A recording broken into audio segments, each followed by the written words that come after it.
It's Friday and it's also Adrienne Lawrence again, indisputable. I'm holding it down for Dr. Richie, and I am very pleased to be joined by the one and only Jackson White. We got Rebel HQ all up in this space, and we do have a lot of news for you today, so let's go ahead and jump into it.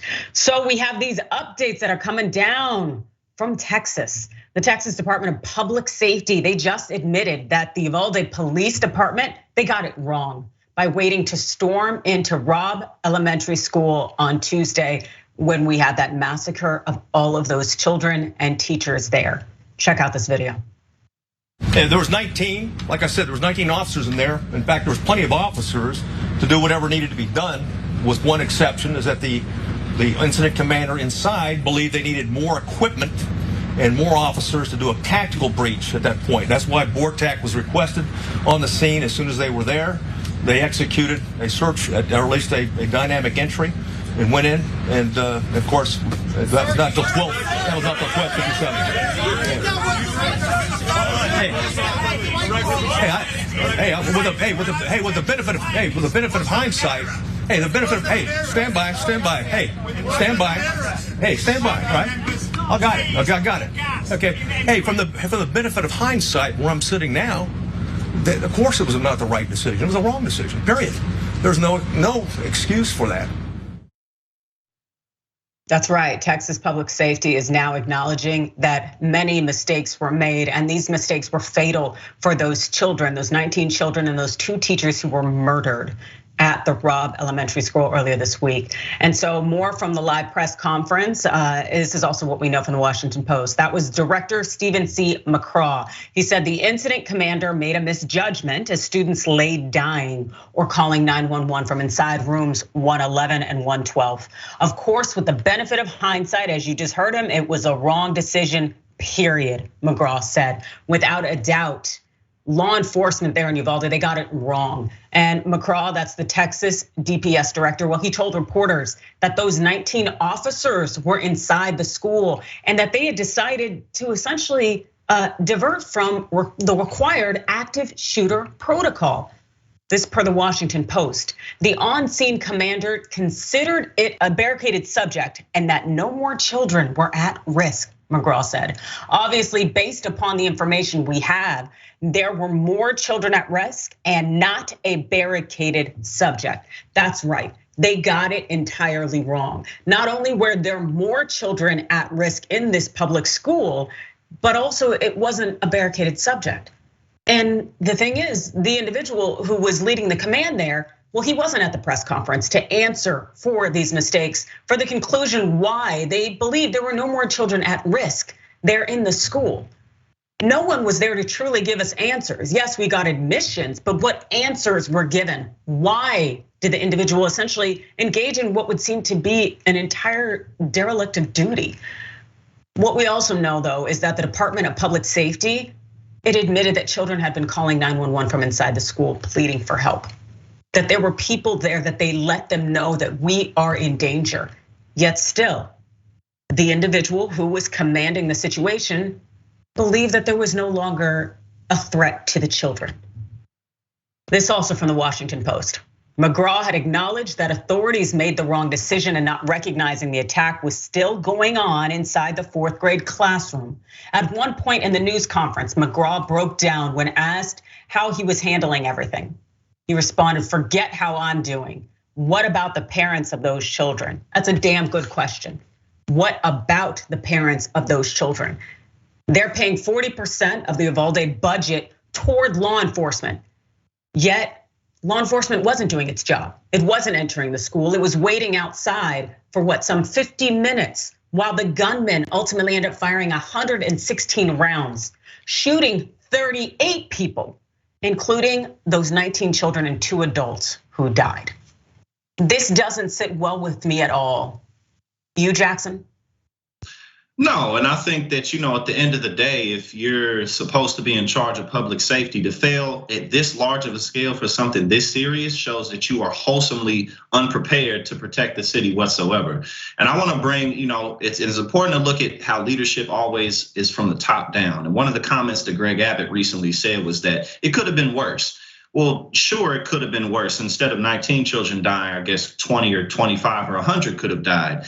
But I think that that's really just a reflection of the fact that this just overall is not an issue that they really care about or think about that much. Because for you to have children calling your police department, clearly afraid, clearly you know what's going on, or for you to just kind of be twiddling your thumbs, I mean, what are you even there for? You know, like seriously, like where was your desire? Where was your motivation to really jump into the fire? If you don't have that, all of these people should be replaced.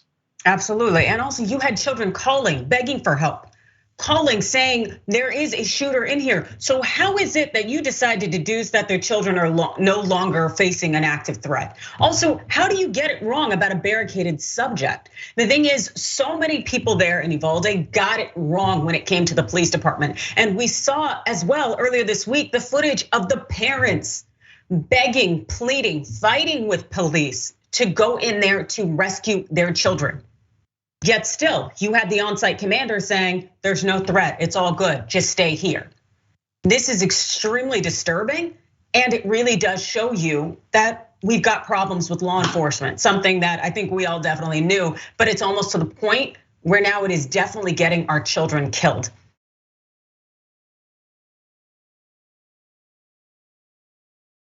Not only did the Uvalde Police Department fail to follow protocol, but they also refused assistance from trained law enforcement specialists. We know that now specially equipped federal agents arrived at the elementary school on Tuesday earlier than previously reported by the police department there. But the local police department, they wouldn't let them go in after the gunman. This is what we know from the New York Times. The agents from Border Patrol and Immigration and Customs Enforcement, ICE, arrived at some point between 12 and 12:10, according to the officials, which is far earlier than previously known. But they didn't breach the adjoining classrooms of the school where the gunman had locked himself in until a little bit before 1 p.m. Members of the federal tactical team ended up being the ones killing the gunman. So they arrived around noon. And we know that the shooting started at around 11:33. So about half an hour after the shooting started, these federal agents were specially trained tactical team at the federal level. They were on site ready to help. And they asked, can we go in? They made every effort, yet the local police department said no. The federal agents reported that they arrived to a scene of chaos. People pulling children out of windows while the local police, carrying only handguns and a few rifles, were trying to secure a perimeter, according to one official who, like the others, spoke on the condition of anonymity to discuss an ongoing investigation. The federal officers had driven up from the Mexican border, one official said. The official said it was not clear to the federal agents why their team was needed and why the local SWAT team did not respond. That's right, as many of you have seen online, there's a picture circulating of the Uvalde local SWAT team holding big AK, AR, big light guns that you would think would be quite helpful in this situation. And this very, very trained team, local law enforcement, is not there. Why? Because that on-site department head essentially said, no, we don't think it's an active shooter situation. We don't need them. So nothing was done. So again, even though federal law enforcement that was trained specially was on site, local police, who we know weren't following the active shooter protocol and did not engage their own SWAT team, told these specially trained agents to stand down. It truly makes no sense, not just to me as a civilian, but also to these officers. Because this is what we know from the New York Times. The Border Patrol and ICE agents did not understand why they were left to wait, according to the official. Eventually, the specialized Border Patrol team went into the building. And we know what happened when they were finally able to do what they had been trained to do. They went in and they killed that gunman. And in that time period that they were forced to stand outside out of respect for the local police department, that there were kids in there who were bleeding to death. Kids who went to the hospital and ultimately died. So there were lives that could have been saved had local law enforcement just let the federal agents go in to do the job that they, as local officers, clearly were not prepared to do. Jackson. I think that the police department should have the pantsuit off of them by everyone from all around the country. I think that they need to absolutely pay for their lack of action. And also, I think that this goes to show the importance of local elections, because a lot of the people in charge, whether it be defense attorneys, sheriffs, there's so many people that get voted into these positions. So I think that, and one of the things I talk about all the time is that it's time for us to put more of the responsibility into our own hands and get more active in our communities in any way that we can, not just showing up at the polls, but just by being leaders and being responsible for our own communities, because moving forward, it's going to take a lot more from the general public than it ever has. Absolutely. We need to have recalls, all sorts of things in place, because the fact that the Uvalde community is spending 40% of their municipal budget on law enforcement, number one, even before this tragedy, that is excessive and unnecessary. But then after this, and we see that local law enforcement isn't even doing its job to the detriment of children that could have survived this attack. This is disgusting. If Texas and the rest of the country won't do anything about guns in the hands of civilians, it can at least start pouring resources into the civilian communities where it's education, where it is helping people out with mental health, where it is providing stable jobs, providing opportunities to people, as opposed to pouring into the budgets of law enforcement who are not stopping crime, preventing crime, or even in this case, saving lives.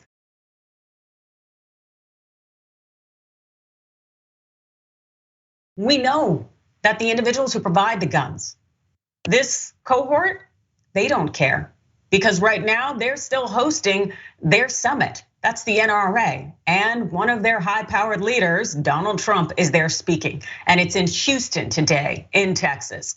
But the audience, they won't have any guns on them. They're not allowed to exercise their 2A rights to carry arms during his speech, because we know that at the NRA conference, they do not allow guns. This per the NPR News.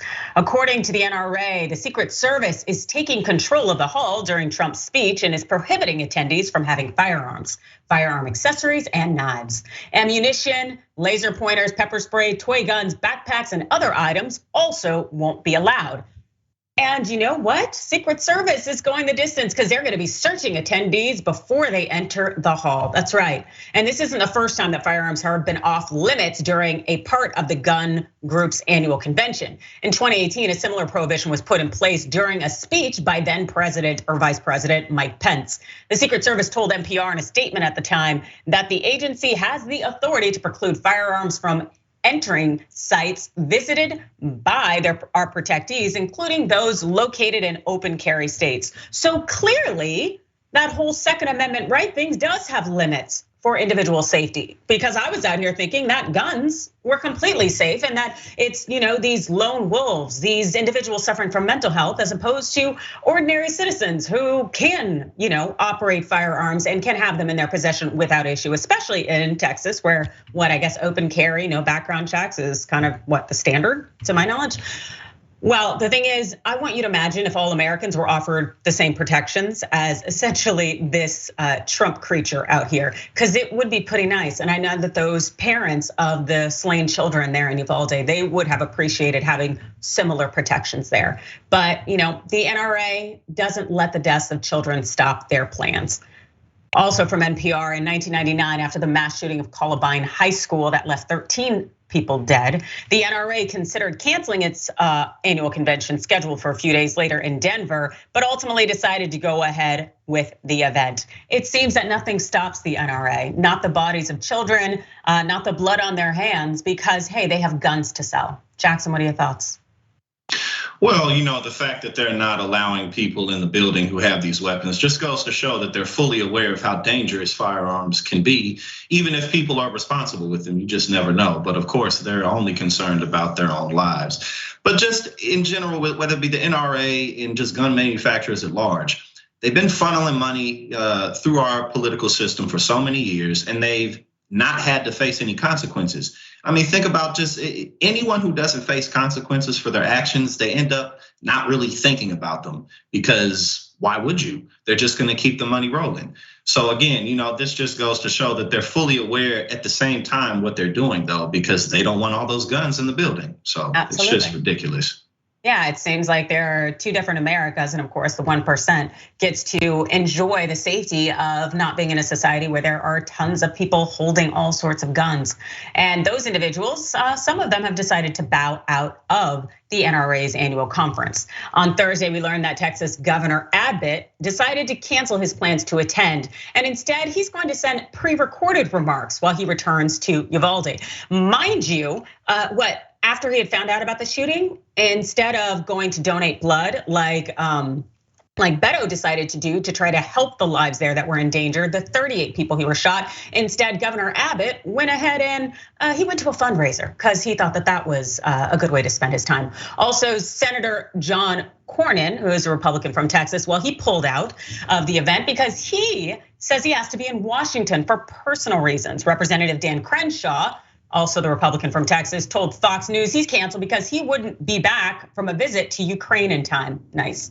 Meanwhile, there's a number of high-profile performers for the event, like American Pie singer-songwriter Don McLean, and he dropped out after the Uvalde shooting. Other musicians such as Larry Gatlin, Larry Stewart, Danielle Peck, they also decided to drop out. And as of now, Lee Greenwood, T. Graham Brown, and Jacob Bryant, they are still performing. And I love that I don't recognize a lot of these names, and it's not because I lack culture, it's because those people are insignificant as far as I'm concerned. So, but anyway, other GOPers, they're still scheduled to speak.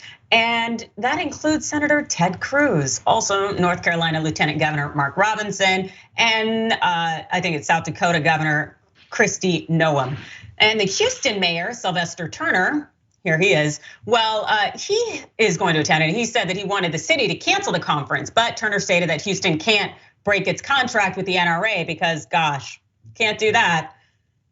And Turner then posed that the greater question is why Texas politicians still plan to speak at an event after the shooting. He said that you can't pray and send condolences on one day and then be going and championing guns on the next. That's wrong. Indeed, that is wrong. But it's not like you're in a position of power to cancel the event. Yeah, because that would only end up in litigation. And I'm sure that Houston can't afford any litigation. Get out of here. So people need to stop trying to play by these rules and stop trying to pussyfoot around this and actually stand up and do something about it. Jackson. Yeah, well, these people have no real principles and no real servitude to the general public. But I know I just said this, but I want to, reverse back around because we brought this up with Governor Abbott to show how much these people really just don't think about these issues. The fact that this man said that it could have been worse is they don't even think about it. It's not even something that they're trying to avoid necessarily. The issue of mass shootings and gun control is not something that these people think about. So much to the point that Greg Abbott would say something like that out loud and not really be aware of what he's really revealing. So again, this whole conference is just a big clown show. And again, don't give these people the credit to say that, oh, well, they're just not trying. No, they don't even think about it. It's even worse than them not trying. They don't think about it at all. It's really that bad. Yeah, no, they don't think about it. They don't care about lives. So I hope they enjoy their little conference, but they have blood on their hands and they are absolutely and totally disgusting, disturbing, and they need to be voted out of office. So hopefully that will come someday. In the meantime, we are gonna take a break. And as Dr. Richie says, stick and stay.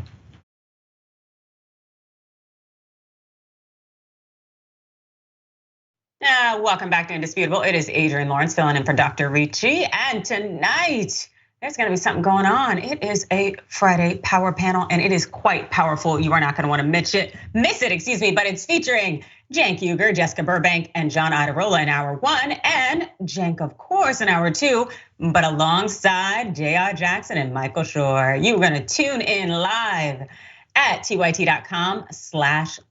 Definitely don't want to miss that. And we will miss you come Monday because, hey, it's Memorial Day and in observance, TYT is taking the day off. So definitely don't look for us, but you can definitely always watch our programming online and rewatch it because we do not want you to miss any of the good news we're giving out here. And I also don't want to miss any of your comments, so let's go ahead and check some of them out. So the Texas Department of Public Safety, as far as them admitting they got it wrong, fat guy named Tiny said the on-scene commander should be charged with manslaughter or accessory after the fact for each child that died after they arrived on the scene. Absolutely, dereliction of duties. You were trained to do what you needed to do. You fell short. As far as I'm concerned, that is negligence, and you should be held accountable. Lynn said those children put their trust in law enforcement. That's right, and parents put their money in law enforcement. 40% of the Uvalde budget going to law enforcement, and they failed.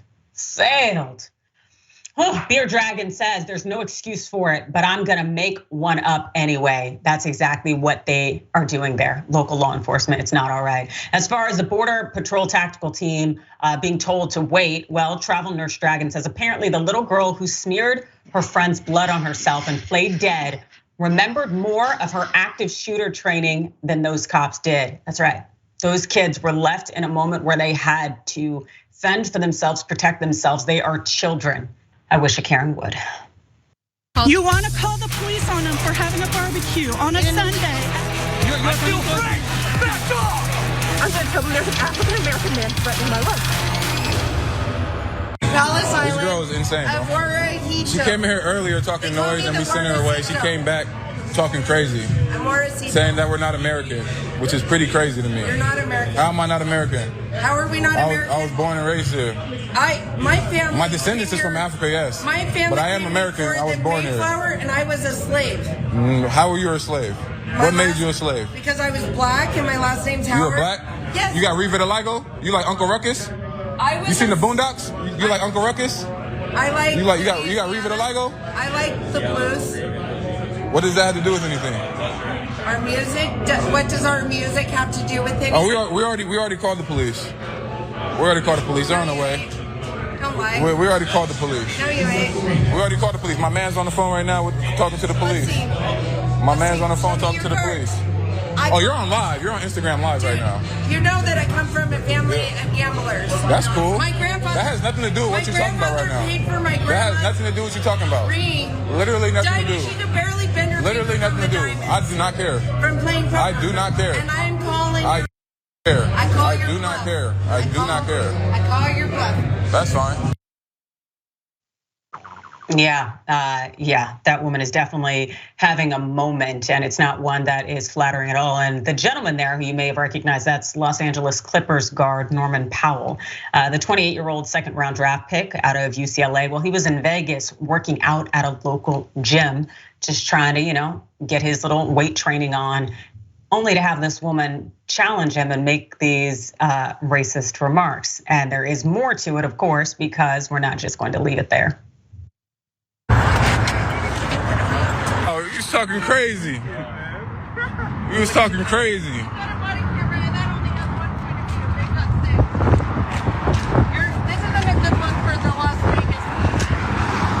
It's not a good look for you.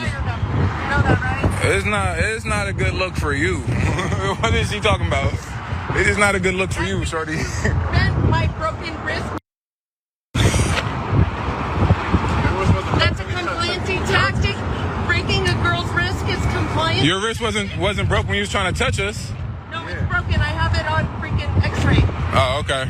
Word. In the last police department. Got you. That was some good excitement for today. You haven't even identified yourself or read me my It is crazy. She said you broke my wrist. Shorty was talking crazy. Remain silent. Oh my gosh, man. So as you can see, the Las Vegas Police Department showed up and they intervened. And according to TMZ, the woman could be heard yelling, "I can't breathe," as the police pressed her against the squad car. Ultimately, she was charged with a misdemeanor obstruction of a police officer, because I'm guessing she got a little bit rowdy when the police tried to get her to leave the facility. And they also put her in a psychiatric hold. She definitely seemed to have needed that. What are your thoughts, Jackson? Yeah, I mean, she was just trolling from A to Z. That's all it was. And she thought she was clever. She was like, I come from a family of gamblers and I'm calling your bluff. You know what I'm saying? She thought she was like super smart for that. But keep in mind that, people like her actually exist at a decent scale in this country, and they vote religiously. So, definitely keep that in mind in these coming elections, that, it's easy to laugh at people like that, but I bet you she gonna show up to the polls when a lot of people on our side may not, so. And it is kind of interesting too who police officers think needs psychiatric help, because it's kind of interesting because it seems to me there's a subset of the community who they have no problem arresting and throwing in jail, and they just assume are bad people, and then there's a subset that they're like, oh, you might have a mental illness. And I am definitely not against law enforcement actually ensuring people get the psychiatric help that they need. I just think it's kind of interesting who gets it and who doesn't. But I absolutely agree with you, Jackson, in terms of individuals like this who often come up to Black and brown people and like to pretend that this isn't our country, that they have some kind of stake on the United States, a land that was stolen and robbed and raped and pillaged, much like how a number of people of color and their ancestors have been treated in this nation. And it's something that we see too much of, and we're gonna see it again because, of course, we have a double dose. You want to call the police on them for having a barbecue on a Sunday. I feel free! Back off! I'm going to tell them there's an African-American man threatening my life. Where's the bird food at? Let me find it for you. I just want to get You're gonna help her? You're gonna help this woman who was yelling racial slurs in your store? I'm a customer just like you, bitch. Mind your own business, what you say. Yeah. You need to mind your own concerns, not ours. What are you gonna do about this, sir? Make her leave. That's what you need to do. She's harassing me. I was just a customer. All I said was the lady needed to go back to Mexico. I don't need all this. You know, two people can play the video thing. Video thing is so stupid and immature. That's immature. That was in Target, and according to the on-screen text, well, the Karen and her husband, they had been going up and down the aisles in the store, yelling at a Target employee to go back to Mexico, and of course, using a 5-letter word that I'm not gonna repeat, but starts with a B and ends with an H. And it clearly shows that this individual is trying to spout some low-key racist, ethnocentric nonsense in Target. And we also saw that the Target team member was made aware of this. Let's see how that manager continues to help the Karen as opposed to maybe doing what should be right, which is sending her out of the store. Is it in the lawn and garden section? It should be. Let me look it up on my phone. I'm confused about why you're letting her yell, go back to Mexico at your employees, and you're here to help her find the bird seed and not to remove her from the store. Because you have an employee that can't speak English. And I made a comment for her to go back to Mexico and she can't speak English. This is America. We speak English. There is no racial slur in that. We speak English in America. I'm gonna assist this guest in finding some. I can't speak Spanish. I'm not going to Mexico. It's over here. Sure. All right, thank you. And they don't need to come here if they can't speak English.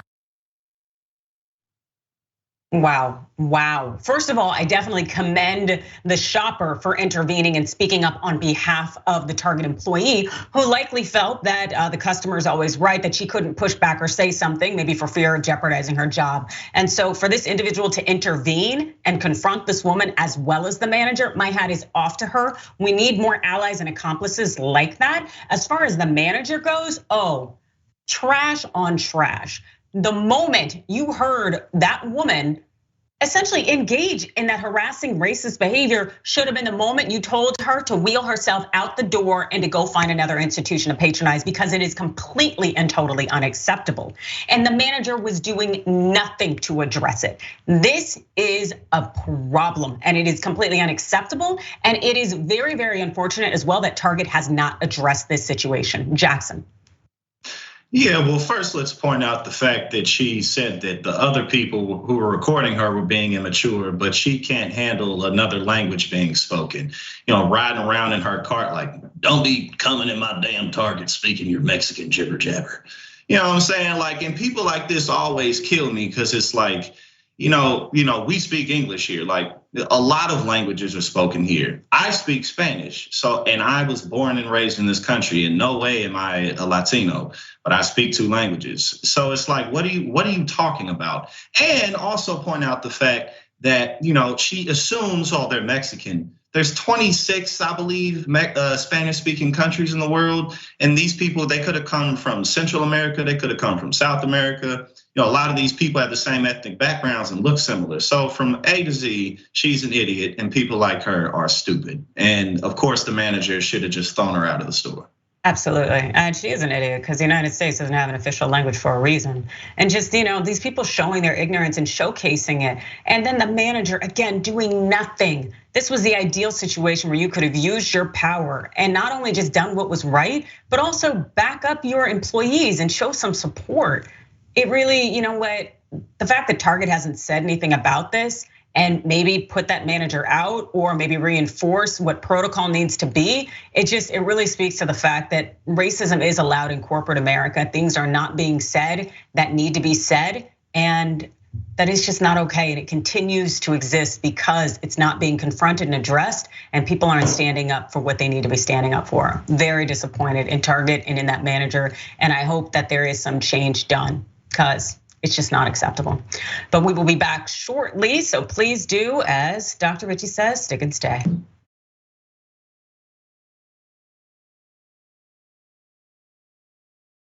Welcome back to Indisputable. It is Adrienne Lawrence filling in for Dr. Richey, and let's hear from you all and see what you had to say. So about the Karens harassing the NBA player at the gym. V said, did she for real say, I like the Blues? I really hope she was talking about there's a hockey team, I think, named the Blues, as opposed to trying to associate him with blues. I don't get it. I don't think it's okay. Cray Souffle says, don't you just love to see for a change Karens in cuffs? I do kind of like it, and I like that little, play on words, Karens and cuffs. That makes me happy. Fiddlin' Nero says she already has the X-ray to prove her wrist is broken. Interesting how that happened. And as far as the racist Karen at Target, well, Irene Man 42 says America has no official language. Exactly, you battle axe. I'm peachy, says the entire sentence is a racial slur. Yerp.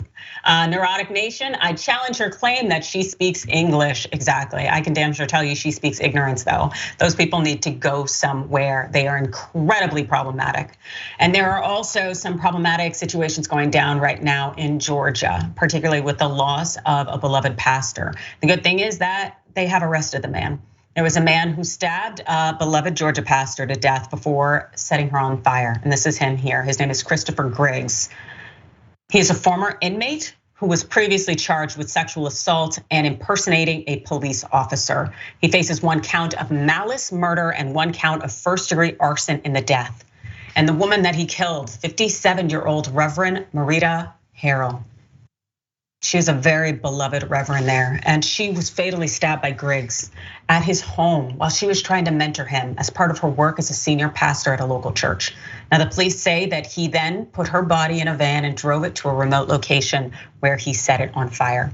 And prior to her death, Harold's husband had expressed his concern over her mentoring Griggs. That was a point of contention between the two of us, between all of us, especially with this gentleman, because he called 2 weeks ago. He said, she told me, Antonio, God has placed these people in my life. I cannot turn away from them. And that also what we know, according to People magazine, is this. The mom of 2 reportedly insisted her faith-based work was her calling, often trying to help young adults get their lives on track. She had an open, wonderful, and accepting heart. And she was always willing to learn about new people, and she loved people. That's what her daughter, Elise, remembered.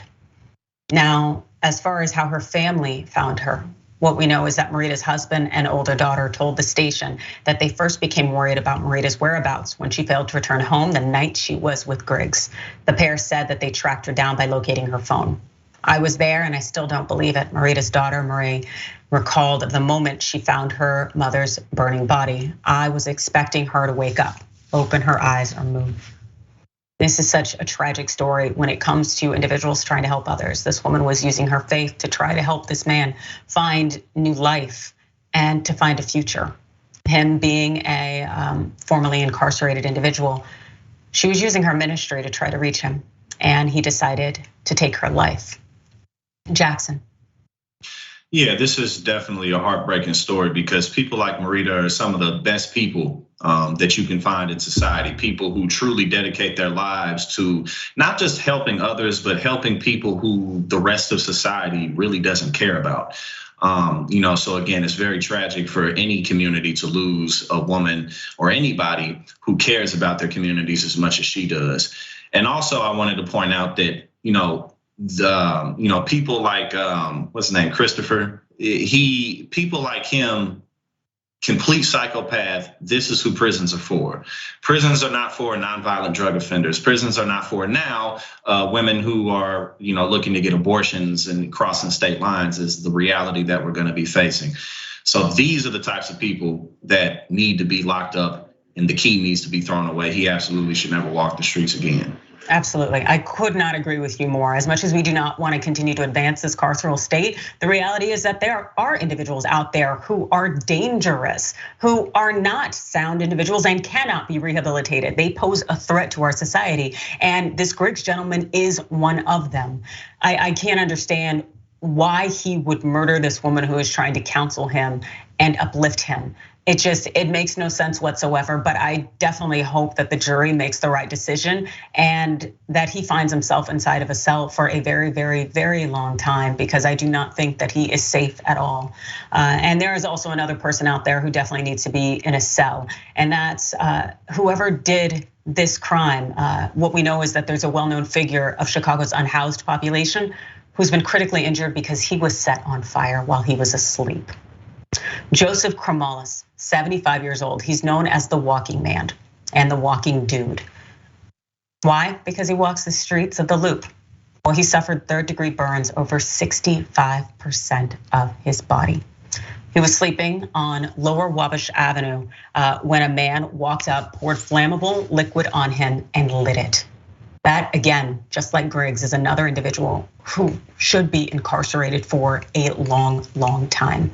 There was a security officer nearby Mr. Kramalis, and he saw him essentially ablaze. So what he did is he used a fire extinguisher to put the fire out and to help save this man's life. Mr. Kramalis was taken to Northwestern Memorial Hospital, and he's in critical condition, where officials say that his chances of surviving, they are not good, unfortunately. One law enforcement source said, "We were just told that he's most likely to die." This is also what we know, that the attacker was seen on surveillance video going to the Clark and Lake CTA station and taking a Blue Line train toward O'Hare.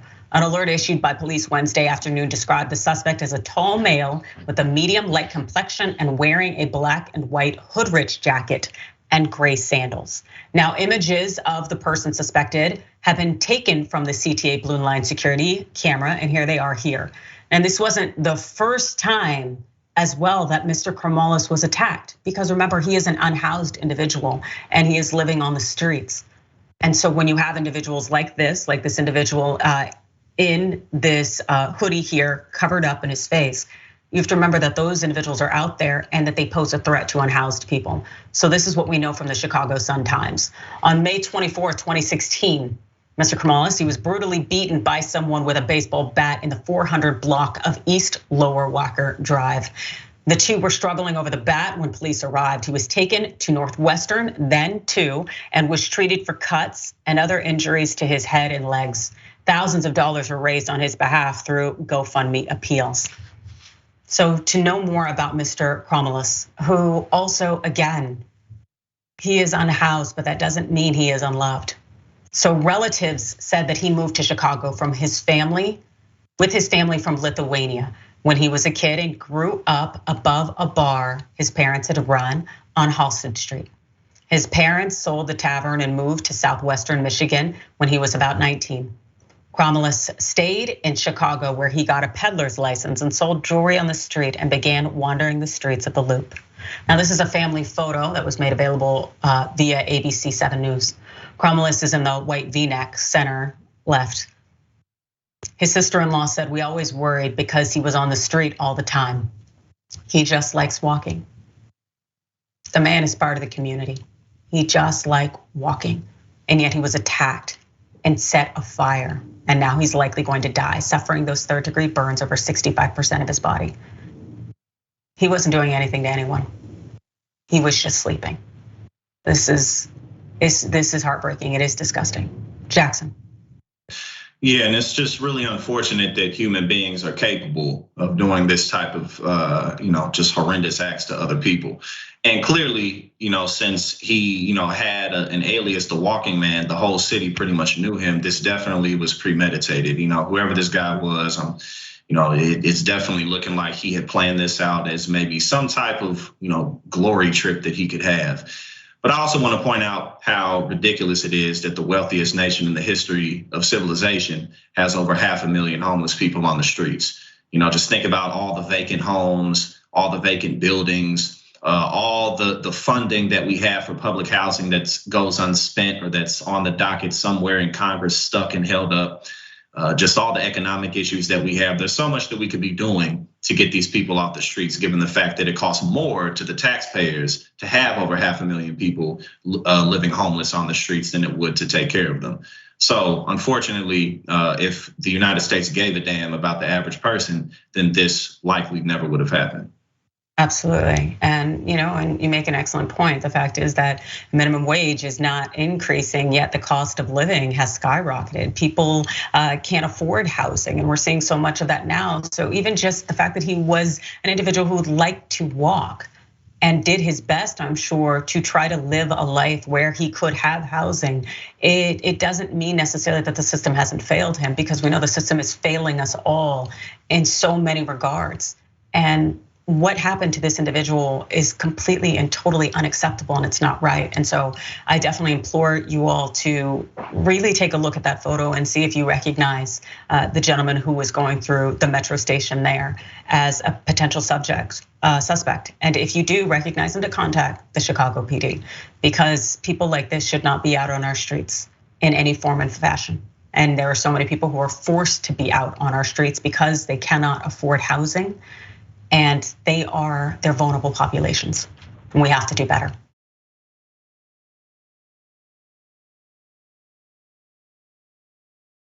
And one other thing we do definitely have to do better is when it comes to how they're treating individuals in the military. There's a woman named Sergeant Jewel Scott. She was stationed in Fort Hood at the Army base there in Killeen, Texas. Well, she's been posting videos saying that she believes her life is in danger. Watch this. Hey y'all, so I just want to get on here real quick and say that if something happened to me, if just real blunt and honest with, if I end up dead, if I end up missing or something like that, just know somebody did it. And I just want to get out here and put something out, because I know how the media, I know how my job, being in the military, will paint these false narratives. If it was self-inflicted or something like that, my family would know, my friends would know. So if nothing comes from them or nothing like that, I just want to say somebody did it. I don't know what's going to happen, but for some reason I feel like my days, something is just telling me my days are limited. And she knows, and something that we also have always known is that women in the military have been subject to all sorts of forms of attack and oppression that have gone essentially overlooked, ignored, swept under the rug, and it's problematic. And the Fort Hood officials, what they did is they shared a post on Facebook saying that they know leadership is aware of the allegations and concerns raised by Sergeant Jewel Scott. They said, we take all allegations of misconduct seriously, and commanders will investigate and take action as appropriate. Sergeant Scott is safe and in the care of her unit leadership. That's what the Army post said. But Scott immediately responded to that Fort Hood Facebook post, and she responded with this. This is a lie. I am not in the care of my leadership. The last time I have spoken to my leadership was when they had me illegally arrested by undercovers and taken to the hospital, she claimed in a post. I was informed that I would be discharged in 10 days for misconduct. What makes it even worse is that they didn't even want to tell me under what conditions or what for. And she posted this clip of the arrest. I told y'all it was only a matter of time. They put out AWOL. They just seen me less than 24 hours ago. They talked to me today. They put out AWOL. I just want y'all to see what's going on.